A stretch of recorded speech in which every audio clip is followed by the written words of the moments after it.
तुम दुनिया के किसी भी देश में चले जाओ और किसी भी देश में जाओगे, वहाँ की तुम्हें सोसाइटी अलग मिलेगी, वहाँ का आर्किटेक्चर अलग मिलेगा, वहाँ का डेवलपमेंट अलग मिलेगा और वहाँ के लोगों की सोच अलग मिलेगी। उसका रीज़न ये है कि तुम दुनिया के किसी भी देश में जाओ, सबके एजुकेशन सिस्टम में कुछ न कुछ आपको अलग चीज़ें मिलेंगी और जिसकी वजह से अब माइंड के अंदर जो भी इन्फॉर्मेशन जाएगी और वो इन्फॉर्मेशन जैसे बाहर आएगी वो एक इंसान का अपना एक डेवलपमेंट करेगी। उसके अलावा फिर बड़े लेवल पर जाएगी तो सोसाइटी का, और जो सोसाइटी रहेगी अपने देश का डेवलपमेंट करेगी। उसी तरह ये एजुकेशन एक तरीके से उसी तरह है कि एक इंसान जो खाना खाएगा उसी के हिसाब से उसकी शरीर बनेगी और उसका शरीर उसी तरीके से दिखेगा। अगर हम इंडिया को देखें, अगर हम एंशिएंट इंडिया में जाएं तो हमारे यहाँ पे जो एजुकेशन सिस्टम हुआ करता था, अगर वैदिक टाइम पे जाओ तो वो था गुरुकुल का सिस्टम। अब गुरुकुल के सिस्टम में ये होता था कि जो बच्चे थे वो गुरु के पास जाते थे और वहाँ पर पढ़ाई करते थे और वो जो गुरु थे उनको जो शिक्षा देते थे एक तरीके से 1-on-1 दिया करते थे, क्योंकि वहाँ पे जो संख्या हुआ करती थी उनकी काफ़ी ज़्यादा कम हुआ करती थी। अब इसमें वो क्या पढ़ाते थे, मैथ हो गया, साइंस हो गया, फिजिक्स हो गया, उसके अलावा मेडिटेशन हो गया,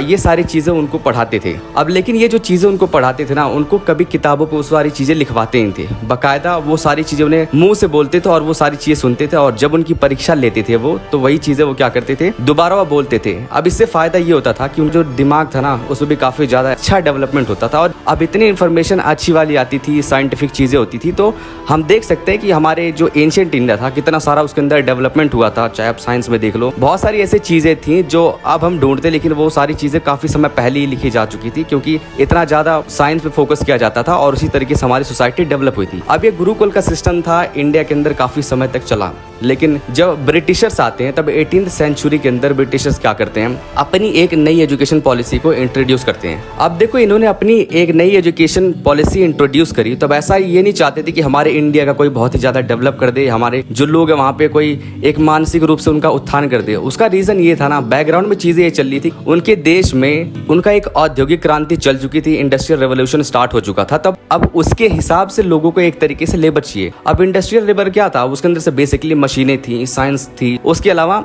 लोगों को वर्कर चाहिए थे और जो उसके हिसाब से उनको वर्कर चाहिए होते हैं और वैसी इन्फॉर्मेशन उनको दी जाती थी। उसके अलावा जो दूसरा काम था, लोगों को एक तरीके से क्लर्क बनाया जाए, अपनी इस तरीके से इन्फॉर्मेशन दी जाए, जानकारी दी जाए, एजुकेशन दिया जाए ताकि वो उनका एक तरीके से यूज कर सके और छोटा मोटा क्लर्क का काम हो और उसी के हिसाब से जो एजुकेशन था उसे बिल्ड करा गया था। 1947 के अंदर हमें आज़ादी मिलती है, फिर उसके बाद 1968 के अंदर नेशनल पॉलिसी ऑन एजुकेशन को लेकर आते हैं। अब ये जो नेशनल पॉलिसी ऑन एजुकेशन वाली होती है ना, अभी के टाइम पे क्या है, पहले कोई 10वीं करेगा, 10वीं के बाद 2 साल लगाएगा, 12वीं करेगा, फिर उसके बाद 3 साल लगाएंगे और ग्रेजुएशन करेंगे। तो ये वाला सिस्टम इसके अंदर 1987 के अंदर फिर ये दूसरी एजुकेशन पॉलिसी लेके आते हैं, न्यू एजुकेशन पॉलिसी के नाम से जाना जाता है, उसे दोबारा से रिवाइज करा जाता है 1992 में। अब देखो अभी तक का ये जो सिस्टम होता है ना, हमारे आप एजुकेशन सिस्टम के अंदर देख लो तो ज्यादातर रट्टाफिकेशन वाला होता है, लोग मार्क्स पे ज्यादा फोकस करते हैं। लेकिन इस टाइम पे चीजें देखो काफी ज्यादा, जो वर्ल्ड था वो ग्लोबलाइज हो चुका था, वर्ल्ड इंटरकनेक्टेड हो चुका था, टेक्नोलॉजी का डेवलपमेंट हो रहा था। उसके अलावा नई नई जो कंपनीज आ रही, अब ये जो नई वाली कंपनीज थी, जो भी अब इन्हें टेक्नोलॉजी वाली जो कंपनीज थी, अब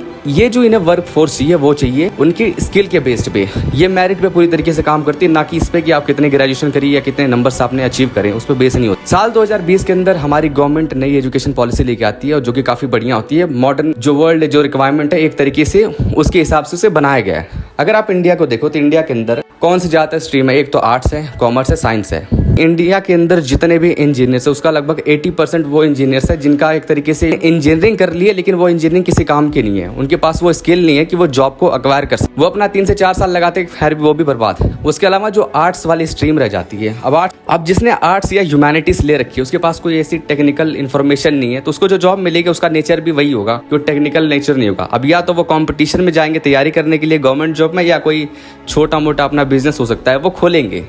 अगर हम देखें इंडिया के अंदर कि कितनी हमारी वर्क फोर्स है जो कि स्किल्ड है, तो देखो लगभग 5% ही अपनी जो वर्क फोर्स है वो स्किल्ड है। मतलब आप देख लो इतनी बड़ी पॉपुलेशन है और स्किल्ड का लेवल सिर्फ 5%। वहीं अगर आप अमेरिका को देख लो या जर्मनी को देख लो, साउथ कोरिया में देखो ये है 96%, जापान में ये 80%, जर्मनी में ये 76% के आसपास। तो आप देख सकते हो ना उसका लेवल क्या है। इस टाइम की जो वर्ल्ड है वो है टेक्नोलॉजी ड्रिवन, और अभी के टाइम पे जिसके पास अप टू डेटेड इन्फॉर्मेशन नहीं है या जो भी वो कोर्सेज करते हैं अगर वो अपडेटेड नहीं है तो खैर उसका कोई मतलब नहीं है।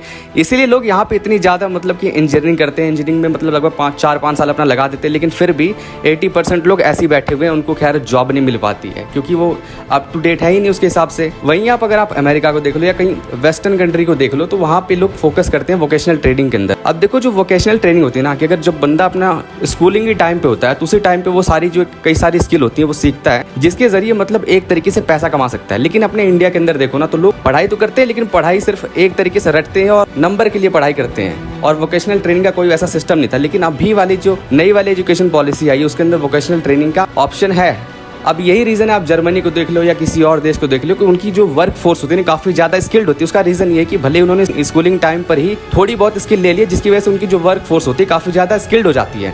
अब यही वाली चीज़ इंडिया के अंदर थोड़ी लैक करती है कि लोग यहाँ पर रटने पे ध्यान देते हैं और स्किल को बढ़ाने पे ध्यान नहीं देते हैं। तो अगर हम स्किल पे थोड़ा ज़्यादा बढ़ावा दें, जो कि हमारी जो नई वाली एजुकेशन पॉलिसी आई काफ़ी अच्छी है, तो एक तरीके से हमारा जो अनएम्प्लॉयमेंट है तो वो थोड़ा रेट कम हो सकता है और लोगों को एम्प्लॉय करने की जो थोड़ी परसेंटेज होगा वो बढ़ेगा। तो खैर इस वीडियो में बस इतना ही, देखने के लिए धन्यवाद।